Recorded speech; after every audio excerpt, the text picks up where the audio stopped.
നമസ്കാരം, ഫിലിപ്പമ്പാടാണ്. റോബർട്ട് സ്റ്റാൻസസിന്റെ ഒരു ഫേസ്ബുക്ക് കുറിപ്പാണ് അയച്ചു തന്നിരിക്കുന്ന. കോഴിക്കോടുള്ള എൻ്റെ സുഹൃത്ത് ബീന രാജേന്ദ്രനാണ്. ആരുടെയും ഒന്ന് ഹൃദയത്തിനകത്തൊരു ചിന്തകൾ ഉണ്ടാക്കുന്ന ഒരു സമകാലിക ലോകത്തിന്റെ ഏറ്റവും പ്രധാനമുള്ള ഒരു കുറിപ്പാണ്. ഒന്ന് ശ്രദ്ധിക്കണം, ഞാൻ വായിക്കാം. അതിന് കുറിപ്പ് എഴുതിയ ആൾക്ക് പ്രത്യേകിച്ച് എന്റെ കടപ്പാടുണ്ട്. ജീവിതത്തിന്റെ അവസാന ഭാഗം മക്കളോടൊപ്പം ജീവിക്കാമെന്ന് മോഹിക്കരുത്, ചിന്തിക്കരുത്. നിങ്ങളുടെ സർവ്വ സ്വാതന്ത്ര്യവും നഷ്ടമാകുമെന്ന് കുറിപ്പിൽ പറയുന്നുണ്ട്. രണ്ടാമത് പറയുന്നു, നിങ്ങളുടെ പേരക്കിടാങ്ങളിൽ നിങ്ങൾക്കൊരു അവകാശവുമില്ല എന്നുള്ള കാര്യം മറക്കരുത്. മക്കളെ വളർത്തുന്നതിൽ മകനോ മകൾക്കോ ഒരു ഉപദേശവും നൽകരുത്.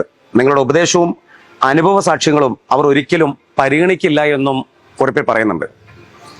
അകന്നിരിക്കുക, ബന്ധങ്ങൾ എപ്പോഴും മധുരമുള്ളതായിരിക്കും. എൻ്റെ കുട്ടികൾ എന്ന ആവശ്യമില്ലാതെ വേവലാതിപ്പെടേണ്ട, അവർ ചിറക് വളർന്ന പറവകളായി എന്ന് തിരിച്ചറിയുക എന്ന് പറയുന്നുണ്ട്. നാലാമത്തെ കുറിപ്പിൽ പറയുന്നു, മനസമാധാനത്തോടെ ഇരിക്കുക. ആസ്തി ഇല്ലാത്തവനുള്ളതല്ല ഈ ലോകം. കയ്യിൽ കാശില്ലെങ്കിൽ മക്കളിൽ നിന്ന് സ്നേഹമോ ബഹുമാനമോ തീർച്ചയായും ലഭിക്കില്ല. സ്വന്തം സ്വത്തുക്കൾ, നീക്കിയിരിപ്പ് മുതലായവ മരണം വരെ ഭാഗിച്ചു കൊടുക്കരുത്. മുഴുവൻ പങ്കുവെച്ചാൽ അവസാനം നിങ്ങൾ പെരുവഴിയിലാവുമെന്നും കുറിപ്പിൽ പറയുന്നുണ്ട്. ജീവിതകാലം മുഴുവൻ അവരുടെ നന്മയ്ക്കും ഉയർച്ചയ്ക്കും വേണ്ടി പല ബുദ്ധിമുട്ടുകളും വിഷമങ്ങളും നിങ്ങൾ നേരിട്ടുണ്ടാവും. ആ കാര്യങ്ങൾ ആവർത്തിച്ച് പറയരുത്. നിങ്ങൾ നിങ്ങളുടെ കടമ ചെയ്തു എന്ന് മാത്രം. വീണ്ടും കുറിപ്പിൽ പിന്നെയും പറയുന്നു, കുടുംബ വ്യവസ്ഥ മറന്നുപോയ ഒരു തലമുറയിലാണ് നാം ജീവിക്കുന്നത്. അത് മറക്കരുത്. വേണ്ടി വന്നാൽ വർഷത്തിലൊരിക്കൽ പാരിതോഷികങ്ങളും ആയിട്ട് അവരെ പോയി കാണാൻ പൊയ്ക്കോളൂ. 1-2 ദിവസം സന്തോഷത്തോടെ അവർക്കൊപ്പം താമസിക്കൂ. കൂടുതൽ കൂടെ നിൽക്കരുത്. പിന്നെ പറയുന്നുണ്ട്, മരുമക്കളുടെ മുമ്പിൽ നിങ്ങൾ ഭർത്താവ് ഭാര്യയെ കുറ്റപ്പെടുത്തി സംസാരിക്കരുത്.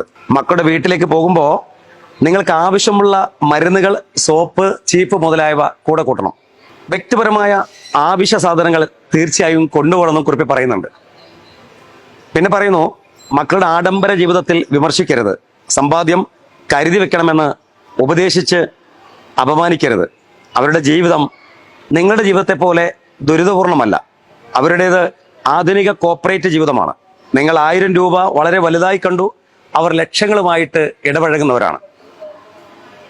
അധിക സ്നേഹം, ആഗ്രഹം മനസ്സിൽ സൂക്ഷിക്കുന്നത് മോശമാണ്. അവരുടെ മക്കളെ എങ്ങനെ വളർത്തണം എന്നവർക്കറിയാം. അവരെ ഒരിക്കലും ഉപദേശിക്കരുത്. നിങ്ങളെക്കാൾ അറിവിലും ബുദ്ധിയിലും അവർ മികച്ചവരാണെന്ന കാര്യം മനസ്സിലാക്കുക. എത്ര അറിവുണ്ടെങ്കിലും അനുഭവമുണ്ടെങ്കിലും സ്വയം വിഡ്ഢിയാണെന്ന് നടിച്ചോളൂ. എങ്കിലേ സംതൃപ്തരായി ജീവിക്കാൻ സാധിക്കുകയുള്ളൂ. അധികം ഉപദേശിക്കുന്നത് ഇന്നത്തെ തലമുറയ്ക്ക് അത്ര ഇഷ്ടമാകത്തില്ല. ഉന്നത വിദ്യാഭ്യാസം ഉണ്ടെങ്കിലും ഉന്നത പദവിയിൽ നിന്ന് വിരമിച്ചവരാണെങ്കിലും അവർക്ക് മുന്നിൽ നിങ്ങൾ വെറും ചോദ്യചിഹ്നങ്ങളാണ്.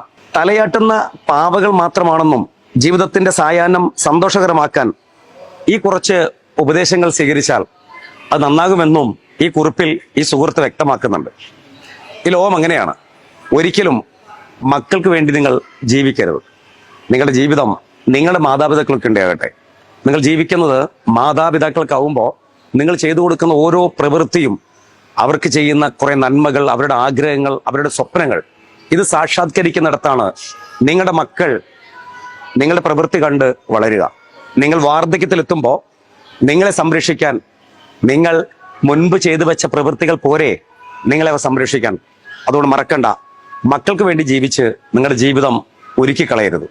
നിങ്ങളുടെ മാതാപിതാക്കൾക്ക് വേണ്ടി നിങ്ങളൊന്ന് ജീവിച്ചു നോക്കിയേ. ലൈഫ് ഒന്ന് ചേഞ്ച് ആക്കി നോക്കൂ.